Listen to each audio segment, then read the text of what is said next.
After every single Islamist terror attack, we're subjected to the same BS by the media and the regressive left. This is just a tiny minority of radical extremists. This has nothing to do with Islam. There's no such thing as moderate Islam. Islam is a violent, intolerant religion which, in its current form, has no place whatsoever in liberal Western democracies. Note how soccer fans in England impeccably observed a minute's silence in honour of the victims of the Paris massacre.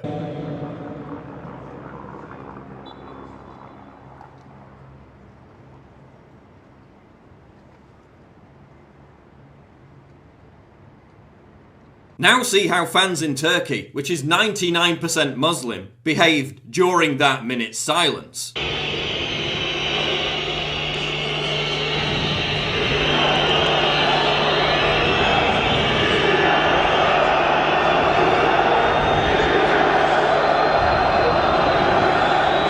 Same thing in Azerbaijan, which is 95% Muslim.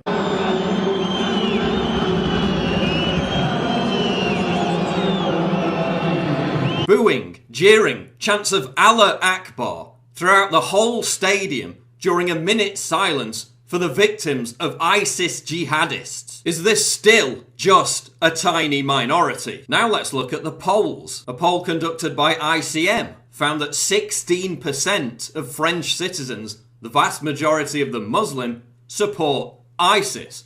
Amongst young people aged 18 to 24, 27% of them support ISIS. That's prime recruitment age. A survey conducted by Al Jazeera Arabic Television, whose audience mainly consists of Sunni Muslims living in the Arab world, found that 81% of respondents supported ISIS. Are we still going to pretend that this is just a tiny minority? A poll by the Arab Center for Research and Policy Studies found that even 13% of Syrian refugees who were supposedly fleeing from ISIS had a positive view of ISIS, and hundreds of thousands of them are pouring into the West, including some of the terrorists involved in the Paris massacre. Let's look at some more polls. The vast majority of Muslims in Africa, the Middle East, Southeast Asia and South Asia support making Sharia law the law of the land. The clear majority of Muslims in South Asia and the Middle East support stoning women to death for the crime of adultery. Similar numbers support the death penalty for people who abandon the Muslim faith. A clear majority of Muslims support these violent and intolerant beliefs. How in any way is that moderate? Even in America, nearly a quarter of Muslims believe that violence is a legitimate response against those who offend Islam or portray the Prophet Muhammad. Is that a tiny minority of radicals? A BBC survey found that over a quarter of British Muslims had sympathy for the Charlie Hebdo jihadists. There are twice as many British Muslims fighting for ISIS than there are fighting for the British Army. And where are the voices of moderate Islam? Where are the protests against ISIS by thousands of moderate Muslims? After the Charlie Hebdo attack, we did see thousands of Pakistani Muslims take to the streets to protest against Charlie Hebdo and in support of the jihadists who slaughtered the cartoonists. Now watch this clip, where self-proclaimed moderate Muslims vehemently agree with the most violent and intolerant parts of the Quran. Everyone in the room, how many of you are normal Muslims? You're not extremists, you're not radical, this is normal Sunni Muslims. Please raise your hands. Everybody, mashallah, subhanallah. Okay, take down your hands again. How many of you agree that men and women should sit separate? Please raise your hands. Everyone agree. Everyone agree. Brothers and sisters. Subhanallah. So it's not just these radical sheikhs then. Allahu Akbar. Next question. How many of you agree that the punishments described in the Quran and the Sunnah, whether it is death, whether it is stoning for adultery, whatever it is, if it is from Allah and His Messenger, that is the best punishment ever possible for humankind, and that is what we should apply in the world. Who agrees with that?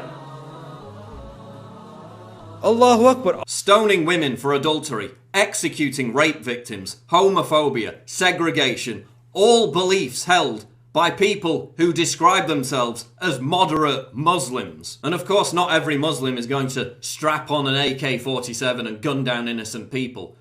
But the notion of moderate Islam is a complete myth. By its very nature, Islam is an intolerant, radical, extremist belief system. I think the biggest misconception is that Islam is a religion of peace. Islam, of the three monotheistic religions, it's the youngest. It is not a religion of peace because it's unreformed. The problem is not radical Islam.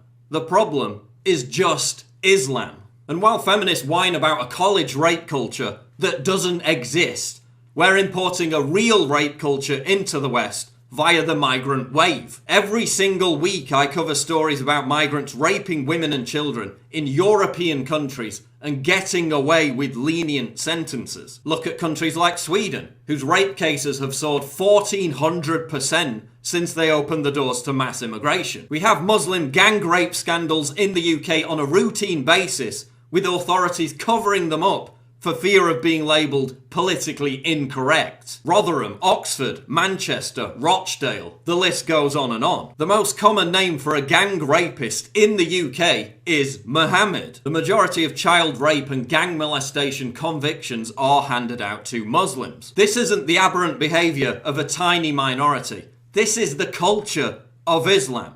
This is the culture that US soldiers have been told to ignore because it's so common in Afghanistan. And where are the voices of the so-called progressive left? As Michel Houellebecq says, on the level of what we customarily call values, Muslims have more in common with the extreme right than the extreme left. Homosexuality, women's rights, secular democracy versus theocracy. So why are liberals only comfortable in opposing the extreme right and not Islam when it comes to these values? Why are liberals happy to ignore or defend violent intolerance when it's espoused under the banner of Islam? Liberals embrace multiculturalism as a form of tolerance. Tolerance of what? Segregation, honor killings, female genital mutilation, homophobia, Sharia law. Listen, ISIS attacked Paris because, in their own words, they said it represented a centre of prostitution and vice. This isn't a misinterpretation of Islam. It's a directive taken straight from the Quran. Quote, "The penalty for those who strive upon earth to cause corruption is that they be killed or crucified." That's directly from the Quran. That motive isn't derived from radical Islam or a misinterpretation of the Quran. It's derived from Islam itself, directly from the same book read, preached and practiced by 1.5 billion Muslims. Until we acknowledge that Islam is a retrograde 7th century religion, which, like Christianity in the 1500s, needs a massive reformation if it's to be compatible with Western liberal democracies, the toxic ideology that drives ISIS will never be defeated. There's nothing you can do or any other non-Muslim can do to tweak the theology. That is going to come from Muslims. But what we can do is we can catalyze that. We can give those who want to tweak the theology hope that it is a worthy investment. A worthy investment because these people are risking their lives, the lives of their children.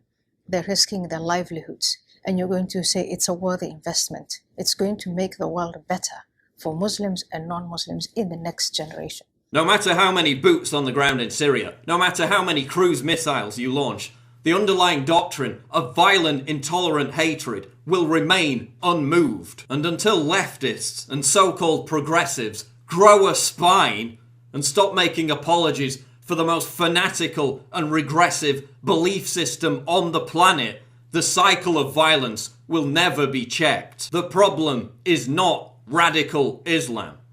The problem is just Islam.